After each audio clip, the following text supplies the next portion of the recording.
Katie from Nerd Church here with a little bit of data about the dogma.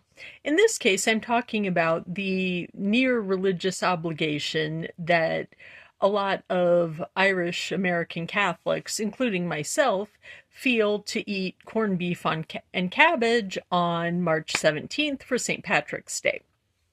Now, you may notice that March 17th is invariably going to fall during Lent, and that means that every few years, the Irish American obligation to eat corned beef and cabbage for St. Patrick's Day runs into the general Catholic obligation to not eat meat on Fridays.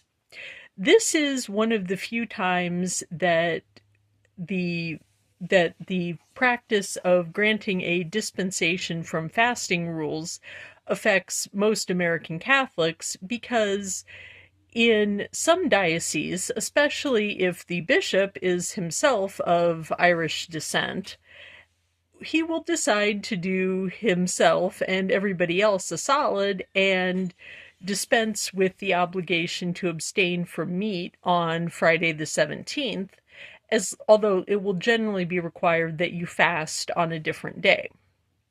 However, sometimes if the bishop is not from an Irish Catholic family or just thinks that, fasting is more important than having your corned beef and cabbage on the proper day, they won't grant the dispensation. And then there's a whole bunch of really grouchy and really salty and kind of sad Catholics because we have to have it on the 17th, on the 18th, or the 16th, and it's just not quite the same.